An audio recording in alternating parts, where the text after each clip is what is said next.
Stormfront, Chapter 9. Friday night, I went to see Bianca the Empress. I didn't just leap out of bed to go see her, of course. You don't go walking into the proverbial lion's den lightly. You start with a good breakfast. My breakfast took place around 3 in the afternoon, when I woke up to hear my phone ringing. I had to get out of bed and pad to the main room to answer it.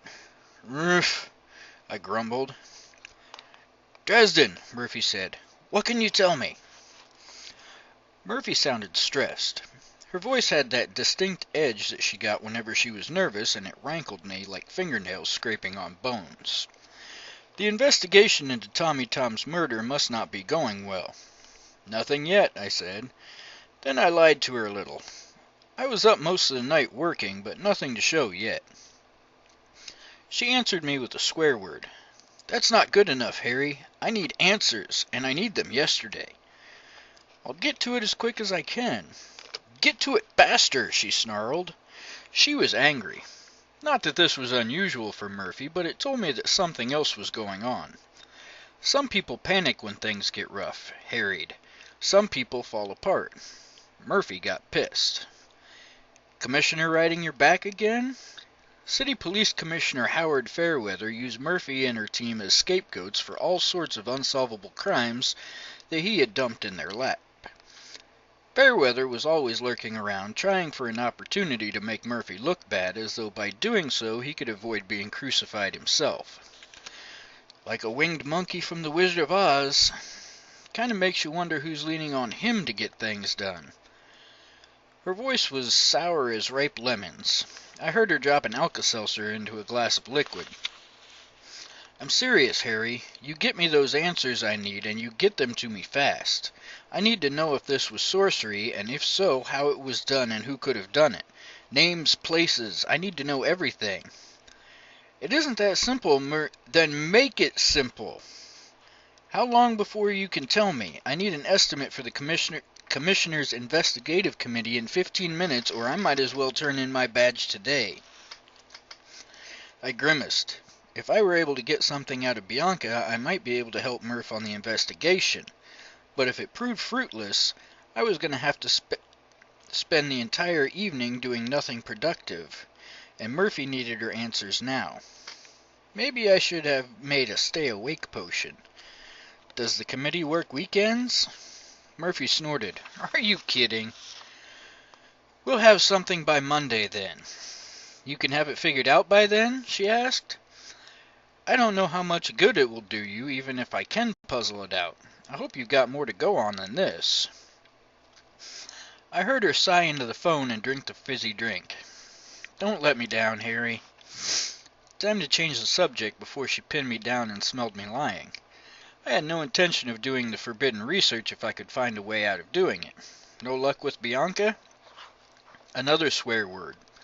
"That bitch won't talk to us. Just smiles and nods and blows smoke, makes small talk, crosses her legs.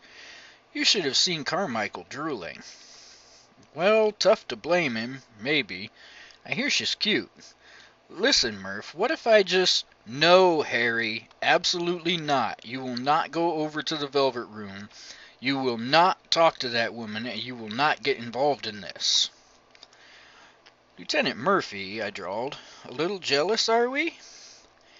"Don't flatter yourself. You're a civilian, Dresden, even if you do have your investigator's license.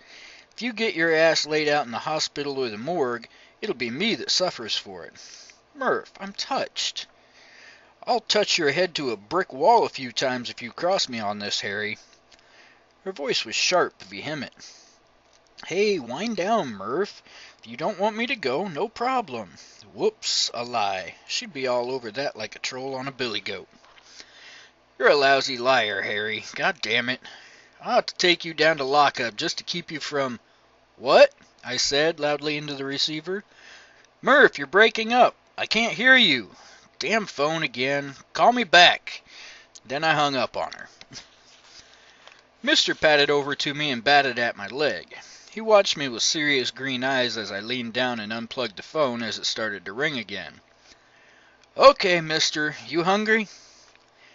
I got us breakfast. Leftover steak sandwich for him, SpaghettiOs heated up on the wood stove for me. I rationed out my last can of Coke, which Mr. craves at least as badly as I do, and by the time I was done eating and drinking and petting, I was awake and thinking again and getting ready for sundown. Daylight savings time hadn't cut in yet, and dark would fall around 6. I had about 2 hours to get set to go. You might think you know a thing or two about vampires. Maybe some of the stuff you've heard is accurate. Likely it's not. Either way, I wasn't looking forward to the prospect of going into Bianca's lair to demand information from her. I was going to assume that things were going to get ugly before all was said and done, just to make sure I didn't get caught with my staff down. Wizardry is all about thinking ahead, about being prepared. Wizards aren't really superhuman. We just have a leg up on seeing things more clearly than other people, and being able to use the extra information we have for our benefit. Hell, the word wizard comes from the same root as wise. We know things. We aren't any stronger or faster than anyone else. We don't even have all that much going in the mental department. But we're god-awful sneaky, and if we get the chance to get set for something, we can do some impressive things. As a wizard, if you're ready to address a problem, then it's likely you'll be able to come up with something that will let you deal with it. So I got together all the things I thought I might need. I made sure my cane was polished and ready. I put my silver knife in a sheath that hung just under my left arm. I put the escape potion in its plastic squeeze bottle into my duster's pocket. I put on my favorite talisman, a silver pentacle on a silver chain. It had been my mother's. My father had passed it down to me, and I put a small folded piece of white cloth into my pocket. I had several enchanted items around, or half-enchanted items anyway. Carrying out a full enchantment is expensive and time-consuming, and I just couldn't afford to do it very much. We blue-collar wizards just have to sling a few spells out where we can and hope they don't go stale at the wrong time. I would have to be a lot more comfortable if I had been carrying my blasting rod or my staff, but that would be like showing up at Bianca's door in a tank, walking and carrying a machine gun and a flamethrower while announcing my intention to fight. I had to maintain a fine balance between going in ready for trouble and going in asking for trouble. Not that I was afraid, mind you. I didn't think Bianca would be willing to cause problems for a mortal wizard. Bianca wouldn't want to piss off the White Council by messing with me. On the other hand, I wasn't exactly the White Council's favorite guy. They might even look the other way if Bianca decided to take me quietly out of the picture. Careful, Harry, I warned myself. Don't get entirely paranoid. If you get like that, you'll be building your little apartment into a basement of solitude. What do you think? I asked Mister, once I was ducked out of that paraphernalia I was willing to carry. Mister went to the door and batted at it insistently. Everyone's a critic. Fine, fine, I sighed. I let him out, then I went out, got into my car, and drove down to the Velvet Room in its expensive lakeside location. Bianca runs her business out of a huge old mansion from the early days of the Roaring Twenties. Rumor has it that the infamous Al Capone had it built for one of his mistresses.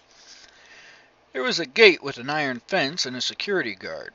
I pulled the Beetle up into the little swath of driveway that began at the street and ended at the fence. There was a hiccuping rattle from back in the engine as I brought the machine to a halt. I rolled down the window and stuck my head out, peering back. Something went whoomph, and then black smoke poured out from the bottom of the car and scuttled down the slope of the drive into the street. I winced. The engine gave an almost apologetic rattle and shuddered to its death. Great. Now I had no ride home. I got out of the Beetle and stood mourning it for a moment. The security guard on the other side of the gate was a blocky man, not overly tall, but overly muscled and hiding it under an expensive suit. He studied me with attack dog eyes and then said through the gate, "Do you have an appointment?" "No," I told him, "but I think Bianca will want to see me." He looked unimpressed. "I'm sorry," he said. "Bianca is out for the evening." Things are never simple anymore. I shrugged at him, folded my arms, and leaned on the hood of my Beetle. Suit yourself, I'll just stay until a tow truck comes by then, till I can get this thing out of the drive for you. He stared at me, his eyes narrowed down to tiny slits with the effort of thinking. Eventually the thoughts got to his brain, got processed, and sent back out with the message to pass the buck. I'll call your name in, he said. Good man, I approved. You won't be sorry. Name, he growled. Harry Dresden. If he recognized my name, it didn't show on his face. He glared at me and the Beetle, then walked a few paces off, lifting a cell phone from his pocket into his ear. I listened. Listening isn't hard to do. No one has to practice at it nowadays. But you can train yourself to pay attention to your senses if you work at it long enough. I've got a guy down here that says Bianca will want to talk to him, the guard said. Says his name is Harry Dresden. He was silent for a moment. I couldn't quite make out the buzz of the other voice, other than that it was female. Uh-huh, he said. He glanced back at me. Uh-huh, he said again. Sure, I will. Of course, ma'am. I reached in through the window of the Beetle and got out my cane. I rested it on the concrete beside my boots and tapped it a few times as though impatient. The guard turned back to me, leaned over to one side, and pushed a button somewhere. The gate buzzed and clicked open. Come on in, Mr. Dresden, he said. I can have someone come tow your car if you like. Super, I told him. I gave him the name of the wrecker Mike has a deal with and told him to tell the guy that it was Harry's car again. Fido the guard dutifully noted this down, writing on a small notebook he drew from a pocket. While he did, I walked past him towards the house, clicking my cane on the concrete with every pace. Stop, he told me, his voice calm and confident. People don't speak with that kind of absolute authority unless they have a gun in their hands. I stopped. Put the cane down, he told me, and put your arms up. You are to be searched before you're allowed inside. I sighed, did what he said, and let him pat me down. I didn't turn around to face him, but I could smell the metal of his gun. He found the knife and took it. His fingers brushed the nape of my neck, felt the chain there. What's this? He said. Pentacle, I told him. Let me see it. Use one hand. I used my left to draw it out of my shirt and show it to him. A silver 5-pointed star within a circle, all smooth geometry. He grunted and said, Fine.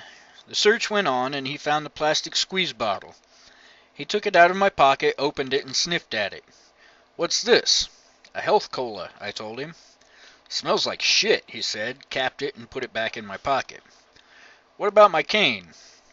Returned when you leave, he said. Damn. My knife and my cane had been my only physical lines of defense. Anything else I did would have to rely wholly upon magic, and that could be dicey on the best of days. It was enough to rattle me. Of course, Fido the guard had missed a couple of things. First, he'd overlooked the clean white handkerchief in my pocket. Second, he'd passed me on with my pentacle still upon my neck.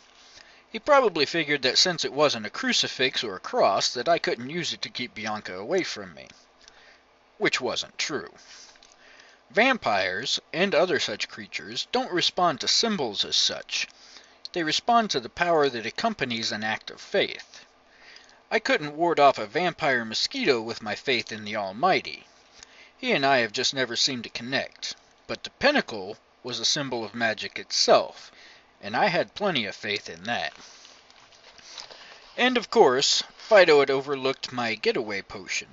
Bianca really ought to trust her guards with more awareness of the supernatural and what sort of things to look for.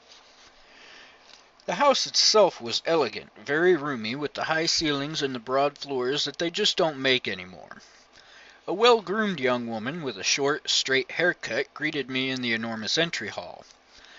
I was passing polite to her, and she showed me to a library, its walls lined with old books and leather bindings, similar to the leather-cushioned chairs around the enormous old dog-foot table in the room's center. I took a seat and waited, and waited, and waited. More than half an hour went by before Bianca finally arrived. She came into the room like a candle burning with a cold, clear flame.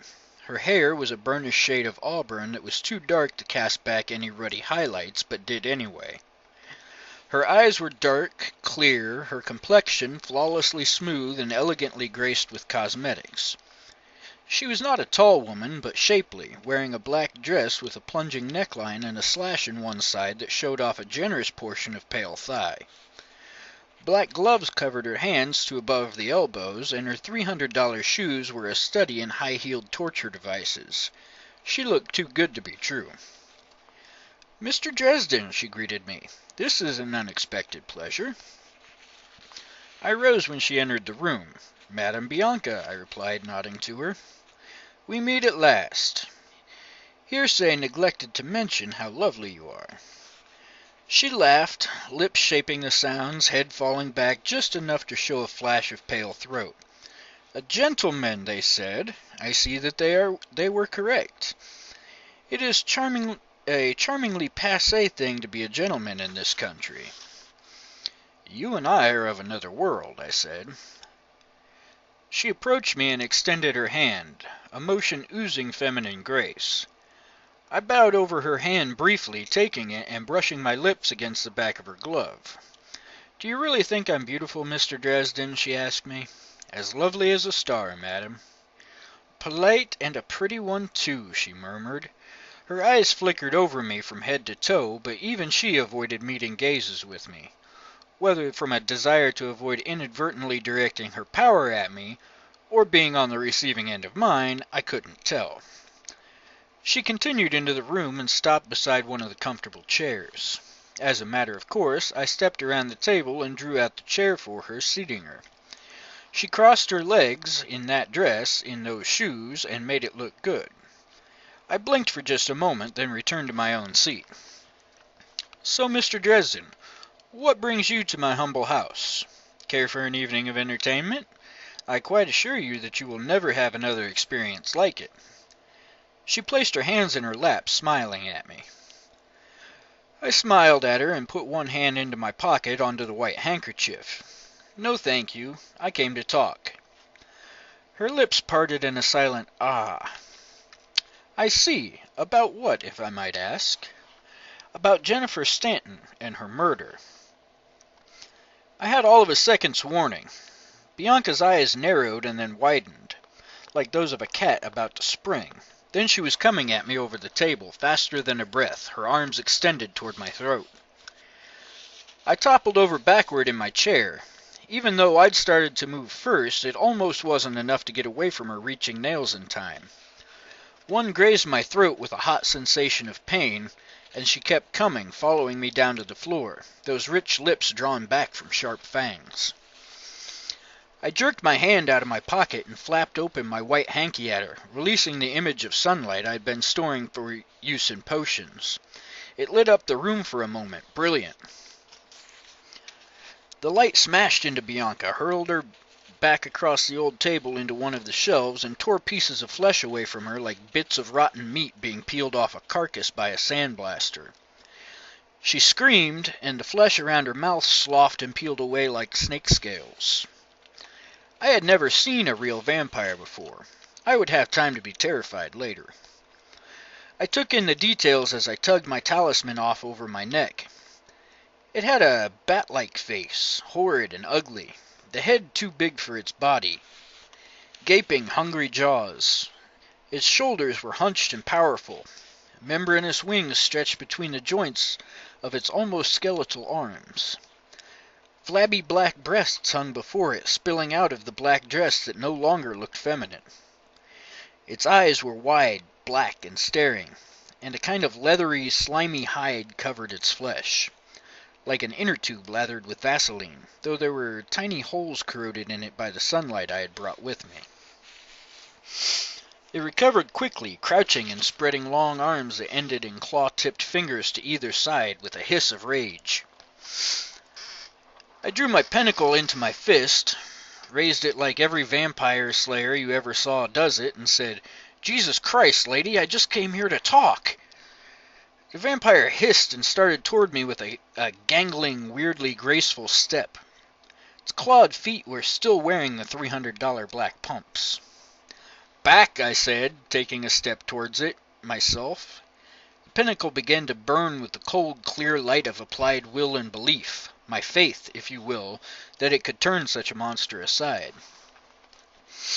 It hissed and turned its face aside, lifting its membranous arms to shield its eyes from the light. It took one step back, and then another, until it hunched back and was pressed against a wall of books. Now what did I do? I wasn't going to go and try and put a stake through its heart, but if I lowered my will, she might come at me again, and I didn't think I had anything, even the quickest evocations that I could get out of my mouth before she tore it off my head. And even if I got past her, she probably had mortal lackeys like the security guard at the gate who would be happy to kill me if they saw me trashing their mistress. "You killed her," the vampire snarled, and its voice was exactly the same, sultry and feminine, even though twisted by rage and coming from that horrid mouth. It was unsettling. "You killed Jennifer. She was mine, mageling." "Look," I told her, "I didn't come here for any of this, and the police know I'm here. Save yourself a lot of trouble. Sit down, talk with me, and then we'll both go away happy. Christ, Bianca, do you think that if I killed Jennifer and Tommy Tom, I'd just be waltzing in here like this? You expect me to believe that you didn't? You will never leave this house alive." I was feeling angry myself, and frightened. Christ, even the vampire thought I was the bad guy. What'll it take to convince you that I didn't do it? Black, bottomless eyes stared at me through the burning fire of my faith. I could feel some sort of power there trying to get at me, and held off by the force of my will, just as the creature itself was. The vampire snarled, "Lower the amulet, wizard." "If I do, are you going to try and come at my throat again?" "If you do not, I most certainly will." Shaky logic, that. I tried to work through the situation from her point of view. She had been scared when I showed up. She'd had me searched and divested of weapons as best she could. If she thought that I was Jennifer Stanton's murderer, would the mere mention of that name have brought that sudden violence out of her? I began to get that sinking feeling you get when you realize that not everything is as it appears. "If I put this down," I told her, "I want your word that you'll sit down and talk to me. I swear to you, by fire and wind, that I had nothing to do with her death." The vampire hissed at me, shielding its eyes from the light with one taloned hand. "Why should I believe you?" "Why should I believe you?" I countered. Yellowed fangs showed in its mouth. "If you do not trust my word, wizard, then how can I trust yours?" "Then you give it?" The vampire stiffened as though its voice were still harsh with rage and pain. Still sexy as a silk shirt without any buttons. I thought I heard the ring of truth in its words. "You have my promise. Lower your talisman and we will talk." Time for another calculated risk. I tossed my pentacle onto the table. The cold light drained away, leaving the room lit by mere electricity once more. The vampire slowly lowered its arms, blinking its two big eyes at me, and then at the pentacle upon the table. A long pink tongue flickered out nervously over its jaws and lower face, then slipped back into its mouth. I was surprised, I realized, surprised that I had done it. My heart was racing, but I forced my fear back down out of my forebrain and into the background. Vampires are like demons, like wolves, like sharks. You don't let them think that you are potential food and get their respect at the same time. The vampire's true appearance was grotesque, but it wasn't as bad as some of the things I had seen in my day. Some demons were a lot worse, and some of the elder things could rip your mind apart just by letting you look at them. I regarded the creature with a level gaze. "How about it?" I said. "Let's talk. The longer we sit around staring at one another, the longer Jennifer's killer stays free." The vampire stared at me for a moment more, then it shuddered, drawing its wing membranes about itself. Black slime turned into patches of pale, perfect flesh that spread over the vampire's dark skin like a growth of fungus. The flabby black breasts swelled into softly rounded, rosy-tipped perfection one more. Bianca stood before me a moment later, settling her dress back into modesty again. Her arms crossed over her as though she was cold, her back stiff and her eyes angry. She was no less beautiful than she had been a few moments before. Not a line or a curve any different, but for me the glamour had been ruined. She still had the same eyes, dark and fathomless and alien. I would always remember what she truly looked like beneath her flesh mask. I stooped and picked up my chair, righting it. Then I went around the table, turned my back on her, and stood hers up as well. Then I held it out for her, just as I had when I entered the room. She stared at me for a long minute. Some expression flickered across her face.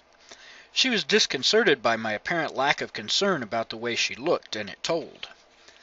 Then she lifted her chin, proud, and settled gracefully into her chair again, regal as any queen, every line stiff with anger.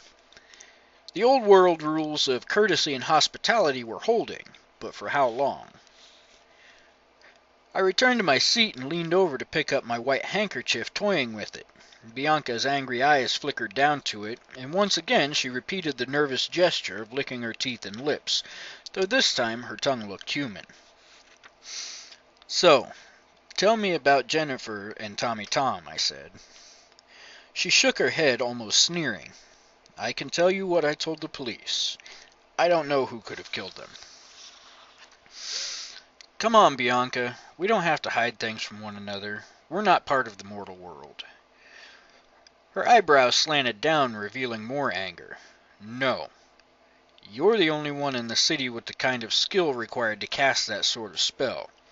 If you didn't do it, I have no idea who else could have." "You don't have any enemies? Anyone who might have wanted to make an impression on you?" A bitter little line appeared at the corner of her lips, something that was not quite a smile. "Of course, but none of them could have managed what happened to Tommy and Jenny."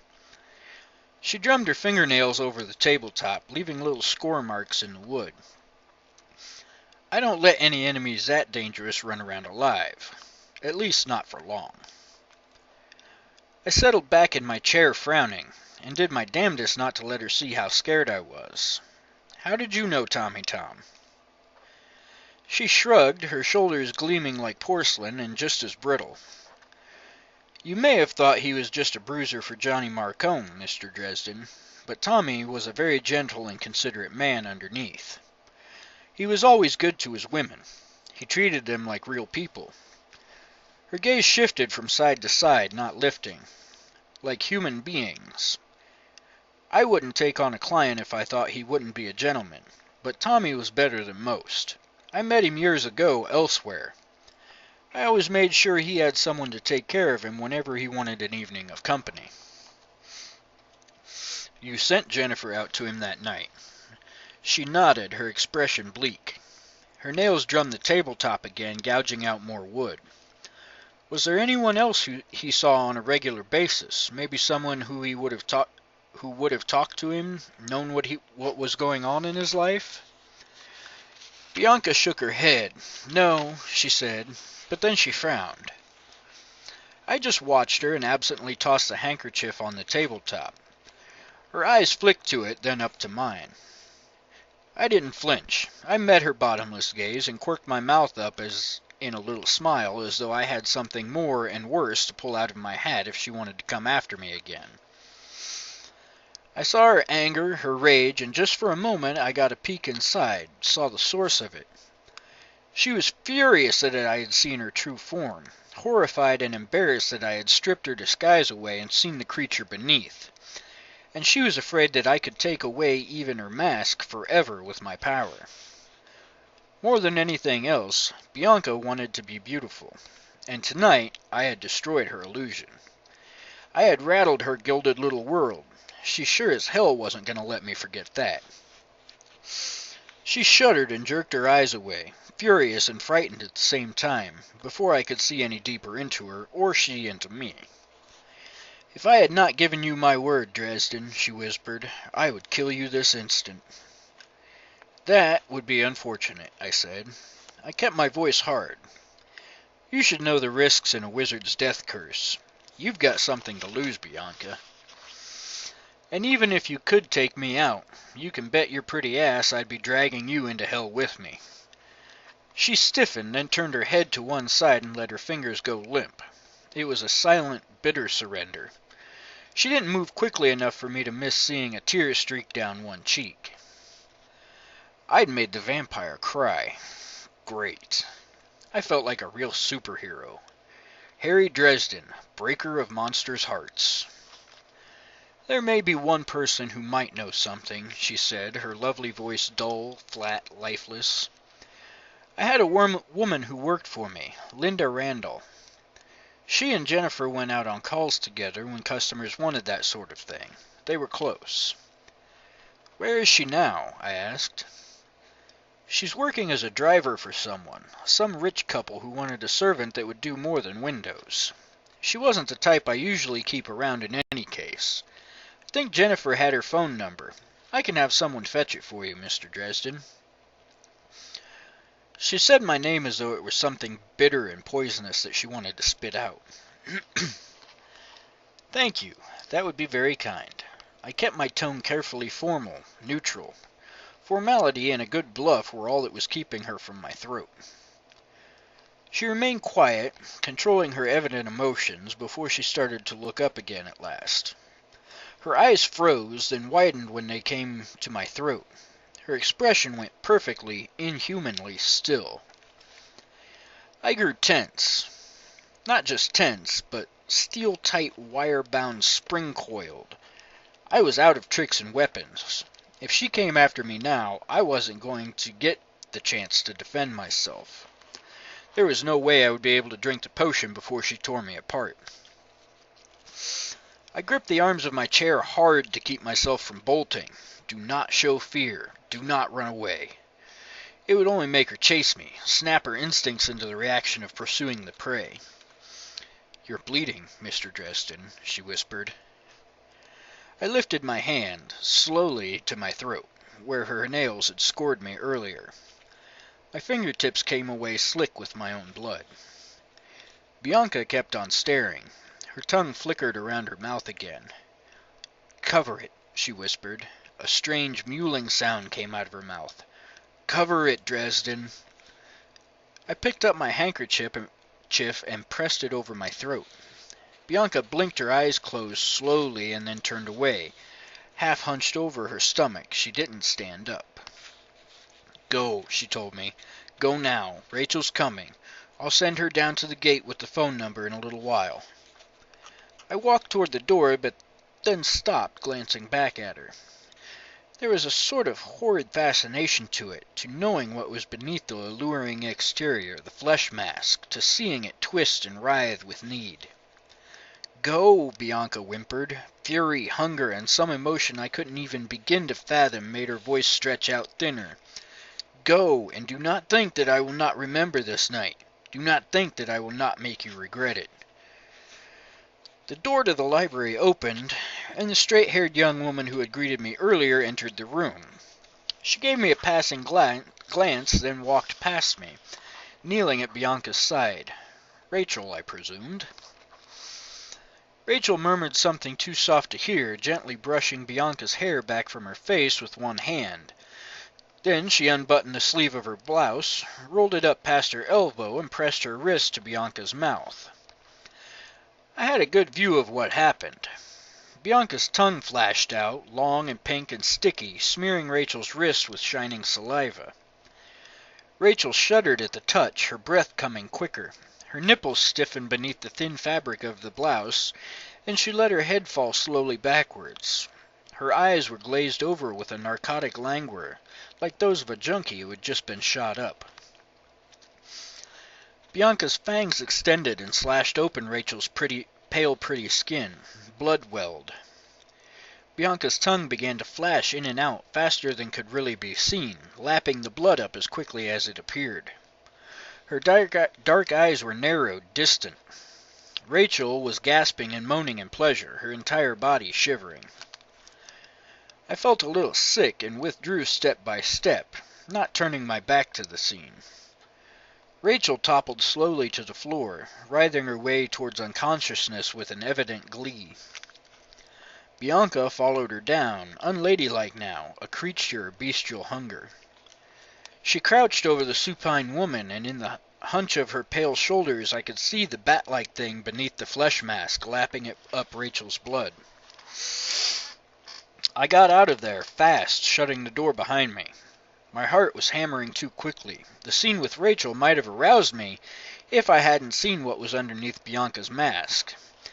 Instead, it only made me sick to my stomach, afraid. The woman had given herself to that thing as quickly and as willingly as any woman to her lover. The saliva, some part of me rationalized, desperate to latch onto something cold and logical and detached. The saliva was probably narcotic, perhaps even addictive. It would explain Rachel's behavior, the need to have more of her drug, but I wondered if Rachel would have been so eager had she known Bianca's true face. Now I understood why the White Council was so hard-nosed with vampires. If they could get that kind of control over a mortal, what would happen if they could get their hooks into a wizard? If they could addict a wizard to them as thoroughly as Bianca had the girl I'd just seen, surely it wasn't possible. But if it wasn't, why would the council be so nervous about them? "Do not think I will not make you regret it," she had said. I felt cold as I hurried down the dark driveway toward the gate. Fido, the security guard, was waiting for me at the front gate and passed back my knife and my cane without a word. A tow truck was out front, latching itself to the beetle. I put one hand on the cold metal of the gate and kept the other with its handkerchief pressed to my throat. As I watched George, the tow truck guy, work, he recognized me and waved, flashing a grin that showed the white teeth in his dark face. I nodded back. I wasn't up to answering the smile. A few minutes later, the guard's cell phone beeped at him. He withdrew several paces, repeated several affirmatives, then took a notebook from his pocket, writing something down. He put the phone away and walked back over to me, offering me the piece of paper. "What's this?" I said. "The phone number you were looking for, and a message." I glanced at the paper, but avoided reading it just then. I thought Bianca was going to send Rachel down with it. He didn't say anything, but his jaw tightened, and I saw his eyes flick toward the house, where his mistress was. He swallowed. Rachel wasn't coming out of the house, and Fido was afraid. I took the paper. I kept my hand from shaking as I looked at it. On it was a phone number, and a single word: regret. I folded the piece of paper in half and put it away into the pocket of my duster. Another enemy. Super. At least with my hands in my pockets, Fido couldn't see them shaking. Maybe I should have listened to Murphy. Maybe I should have stayed home and played with some nice, safe, forbidden black magic instead. End of chapter 9.